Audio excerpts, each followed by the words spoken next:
बोलिए गणेश भगवान की जय, गुरुदेव बृहस्पति भगवान की जय, विष्णु भगवान की जय। प्रथम गिरा गणपति सुमिरी, गौरी पति अभिराम। पवन तनय रघुवंश मणि, मनमोहन घन श्याम। गुरु बृहस्पति की कथा, जन जन बनाद तार। राम लग्न भाषा रचयो, जन मन गढ़े सुख सार। जन मन गढ़े सुख सार। बोलिए गुरुदेव बृहस्पति देव की जय। पूर्व काल में एक बड़ा प्रतापी राजा राज्य करता था, जो बड़ा ही दानी, गुरु, ब्राह्मण, देवता एवं पितरों की पूजा करता था।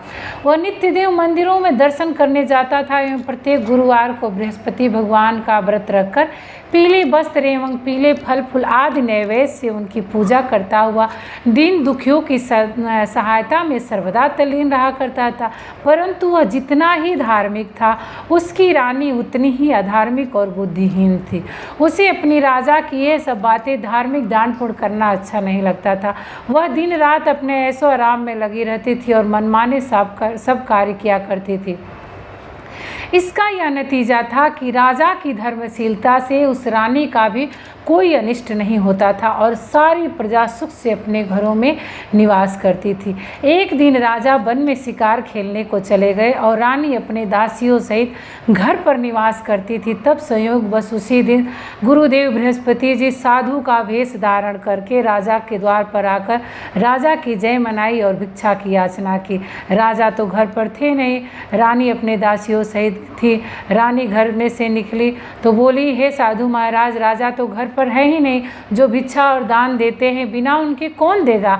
साधु महाराज ने कहा, रानी जी आप तो विद्यमान हैं, मुझ भिक्षु को कुछ भिक्षा देने में आप भी तो समर्थ हैं। रानी ने कहा, महाराज मैं इस तरह की झंझटों में नहीं पड़ना चाहती हूँ। इस दान पुण्य से तो मैं बहुत तंग आ गई हूँ। मुझे तो घर के कामों से ही, गृह के कामों से ही अवकाश नहीं मिलता है। यह सब काम राजा साहब ही करते हैं, उन्हीं के लिए योग्य है। परंतु मैं तो समझती हूँ कि इस धनी से तो निर्धनी रहना अच्छा है, क्योंकि वह बहुत सा बखेड़ा तो नहीं करना होगा। क्या आप कोई ऐसा उपाय जानते हैं जिससे मुझे यह धन न रहे, मुझे शांति और चैन मिले? यदि आप जानते हो तो बतलाएं। बृहस्पति भगवान ही तो वहाँ साधु बनकर आए थे। उन्होंने कहा, यह तुम क्या कह रही हो? भला संसार में ऐसा भी कोई होगा जिससे संतति और धन न प्यारा हो? भला इससे भी कोई दुखी होता है? हे देवी, इन दो बातों की तो सभी को चाहना रहती है, चाहे कोई धर्मात्मा हो या अधार्मिक हो। सभी को धन की सब प्रकार से आवश्यकता पड़ती है। यदि तुमको भगवान ने धन दिया है तो उसका सदुपयोग करो। महात्मा कबीर ने कहा है, भूखे को भोजन, नंगे को चीर, प्यासे को नीर, इतना बाटे सत्य कबीर। तुम्हारे पास धन है तो भूखे मनुष्यों को भोजन कराओ, जिनके वस्त्र न हो उन्हें वस्त्र दो। इस प्रकार अन्न, वस्त्र और जल का दान करो। धर्मशाला बनवाओ, कुआं, तालाब, बाग, बगीचे, बावड़ी, आम, आंवला आदि के वृक्ष लगवाओ। यज्ञ करो, साधु ब्राह्मणों को भोजन कराओ। जिनके पास धन नहीं है उनकी सहायता करो, उनकी कुंवारी कन्याओं का विवाह कराओ। इस प्रकार कितने यहाँ दया आदि धर्म कार्य हैं जिन्हें तुम कर सकती हो। यह क्या कहना है कि सब धन नष्ट हो जाए और मैं चैन से सांस लूं? मैं तो सर्वप्रथम आपको यही कहूँगा कि आप इस प्रकार के कर्मों से अपने कुल और नाम को उज्जवल कर लो। इसी मनुष्य जन्म को सार्थक कर लो। मनुष्य के अच्छे कर्म ही उसके लोक परलोक में सहायक होते हैं, और जब अंत में शरीर त्याग करता है और स्वर्ग को जाता है तो उसे नाना प्रकार की सुखों की प्राप्ति होती है।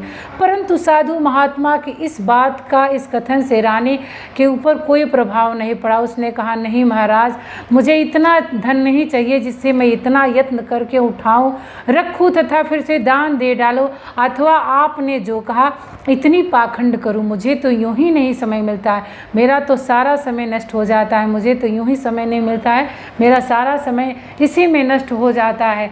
तब साधु महाराज ने मुझे ऐसा कोई काम बताए जिससे मुझे यह धन रहे और मुझे चैन मिले और मुझे सुख और चैन मिले। तब साधु महाराज ने कहा कि सुनिए रानी जी, अगर आप मेरी बात को नहीं समझ रही हैं तो मैं जैसा कहता हूँ वैसा ही करिएगा, इससे आपके घर की सारी धन संपदा जो है नष्ट हो जाएगी, इसमें कोई संशय नहीं कहे। महात्मा ने कहा, हे देवी, बड़े दुख की बात है जो तुम अपना ऐसा विचार प्रकट करती हो। अच्छा सुनो, यदि तुम्हारी यही इच्छा है तो सुनो, अब मैं तुम्हें जैसी युक्ति बतलाता हूँ वैसा ही करना, इससे तुम्हारी इच्छा पूर्ण हो जाएगी, तुम्हारा सब धन नष्ट हो जाएगा, इसमें कुछ संशय नहीं का। उसने कहा कि गुरुवार के दिन तुमने अपने घर को गोबर से लिपवा दिया करो, अपने सिर के बालों को अच्छी तरह धोकर तब स्नान किया करो। तुम्हारा राजा बृहस्पतिवार के दिन भोजन में मांस मंदिरा का सेवन किया करे तथा धोबी के बुलाकर वस्त्रों को धुलने को दिया करो। यदि तुम इस प्रकार से 7 गुरुवार को तुम ये सब काम कर दोगी तो तुम्हारा सब धन नष्ट हो जाएगा, इसमें कुछ संशय नहीं है। यह कहकर के वह महात्मा गुरुदेव बृहस्पति वहाँ से अंतर ध्यान हो गए। फिर तो उसने वैसा ही करना शुरू कर दिया। फिर तो 3 बृहस्पतिवार पूरा होते होते उसका राजपाट आदि सब धन नष्ट हो गया, यहाँ तक कि रानी के घर में खाने तक का ठिकाना न रह गया। उसके सुख चैन के दिन दूर हो गए, दोनों समय की कौन कहे, एक समय के खाने के लाले पड़ गए। तब राजा ने व्याकुल होकर रानी से कहा कि हे रानी जी, आप तो यहाँ रहिए, परंतु अब मुझसे यहाँ नहीं रहा जाएगा, क्योंकि यहाँ तो सभी लोग मुझको जानते हैं, जिससे कोई काम धंधा करके भी अपनी जीविका नहीं चला सकता। इसीलिए किसी दूसरे देश में जाऊँगा जहाँ मैं कोई खाने पीने की नौकरी धंधा करके भी अपना दिन व्यतीत करूँगा। कहा भी है, देश चोरी परदेश भिक्षा। शास्त्र में कहा है कि दूर चले जाने पर मनुष्य का दुर्दिन दूर होता है। यह कहकर राजा ने घर छोड़ दिया और दूर प्रदेश में चला गया, परंतु वहाँ से भी कुछ अच्छी नौकरी न प्राप्त हुई तो वन में जाकर लकड़ियाँ काट कर शहर में लाकर बेचता था, उससे वो कुछ मिल जाता था, उसी को ले वह अपना किसी तरह पेट पालन करता था। इधर रानी भी अपने घर में पड़े पड़े पुआस कपड़े लत्ते से फटील पड़ी रहती थी। किसी दिन इधर उधर से कुछ पा जाती तो खा लेती थी, आई नहीं तो केवल मारे पानी भी पीकर मारे भूख के करोड़ बदल कर रात काट लेती थी। इस प्रकार उसकी यही दशा हो गई थी कि कई दिन तक उसे कुछ खाने को नहीं मिला, मारे भूख के दम घुटने लगा। तब उसने अपनी दासी से कहा कि हे दासी, तुम हमारी पुरानी दासी हो, इस समय हमारी कुछ इतनी सहायता करो कि हमारी बहन के यहाँ जाकर उससे हमारा दुख कहकर हमारे लिए सहायता में कुछ अन्न मांग लावा। हमारी बहन बहुत ही नेक और धनवान है, यदि वह हमारी कुछ सहायता कर देती तो कुछ दिन खाने को हो जाता, और नहीं तो 10-5 सेर बेझड़ ही मांग लेना। दासी उसके बहन के घर गई। जिस समय दासी उनके बहन के घर में पहुँची उस समय वह रानी जो है, रानी की बहन जो है, गुरु बृहस्पति की व्रत की कथा सुनने को बैठी थी।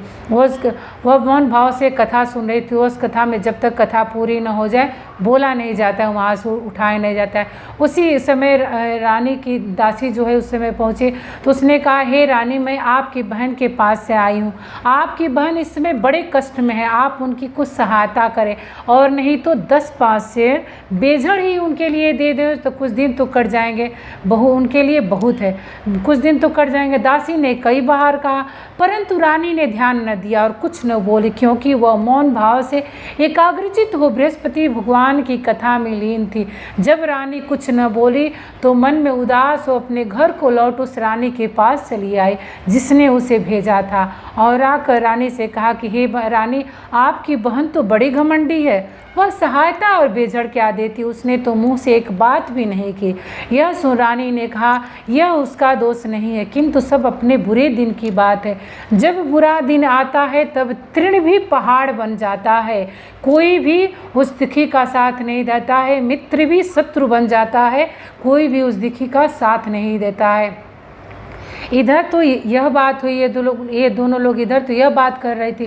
उधर जब वह रानी कथा सुनकर उठी और बृहस्पति भगवान का पूजा करके उठी तो उसे ख्याल हुआ कि मेरी बहन की दासी आई थी जिससे व्रत की कथा सुनने में मैंने उससे कुछ बात भी नहीं की। इस बात को विचार किंचित शांत रही, जानकर भाव भक्तिपूर्ण सब प्रेम विष्णु भगवान का पूजन किया।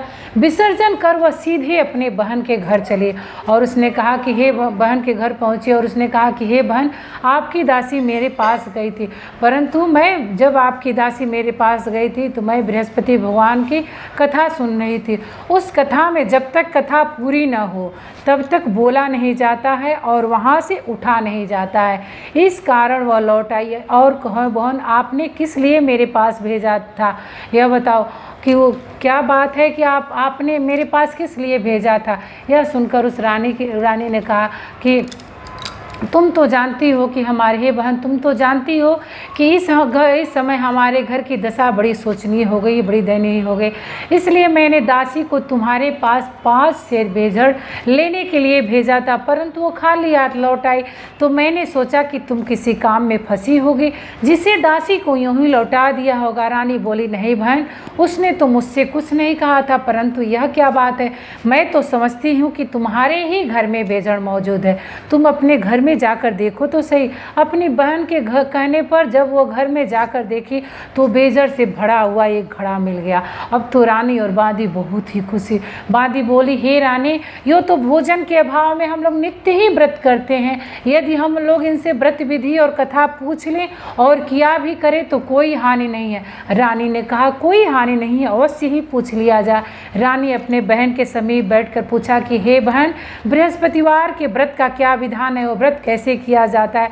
उस धार्मिक बहन ने कहा कि रानी ने कहा कि हे बहन, बृहस्पति भगवान की कथा में कोई विशेष झंझट नहीं करनी पड़ती है। केवल चने की दाल और मुनक्का से विष्णु भगवान की केले के जड़ में पूजन करें, दीपक जलावे, उस दिन पीला भोजन करें, कहानी सुने, ऐसा व्रत करें। ऐसा करने से गुरु बृहस्पति प्रसन्न होते हैं। उनकी प्रसन्नता से अन्न धन दूध पूत अन्न धन पुत्र की प्राप्ति होती है तथा मनुष्य की सब कामनाएं पूर्ण हो जाती है।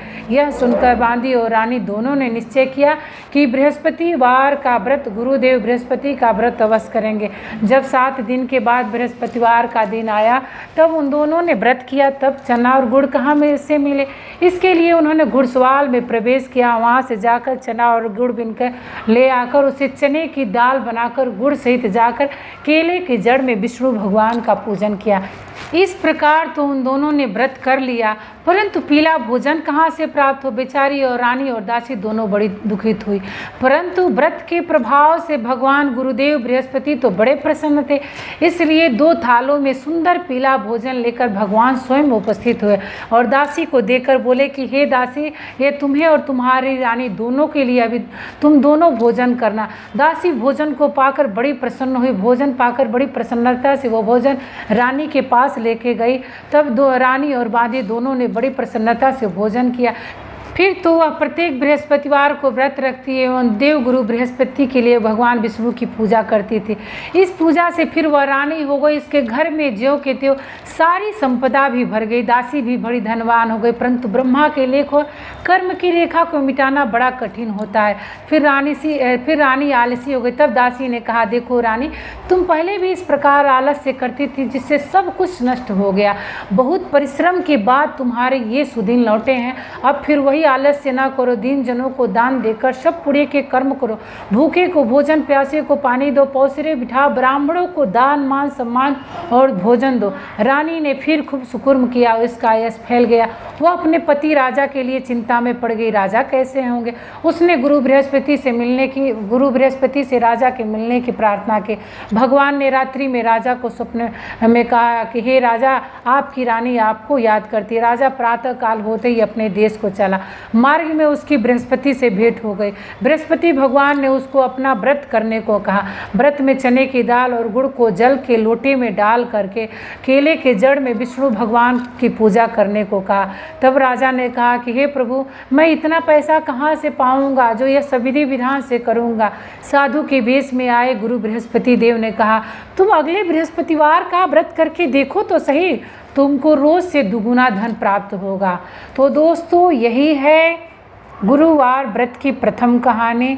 अगर इस कहानी को शुरू से अंत तक सुना जाता है, अगर इस कहानी में एक बार आप बैठ गए सुनने के लिए तो बीच में उठा नहीं जाता है। जैसा कि आप सुने हैं कि रानी जो है उनकी दासी आई तो नहीं उठी, उनसे नहीं कुछ बात भी की और किसी से बात भी नहीं किया जाता है। तो यही है गुरुदेव बृहस्पति देव की कहानी, प्रथम कहानी है। इस कहानी को ध्यानपूर्वक आप लोग सुनिएगा। इस कहानी को सुनने मात्र से घर की सभी दुख दरिद्रता जो है दूर हो जाती है, अन्न धन दूध पुत्र की प्राप्ति होती है। तो ये कहानी आप लोगों को कैसी मिली, कैसी लगी, फिर मिलती हूँ अगली वीडियो में। तब तक के लिए आप लोग प्रेम से बोलिए गुरुदेव बृहस्पति भगवान की जय, विष्णु भगवान की जय। जय जय जय श्री गुरुदेव बृहस्पति।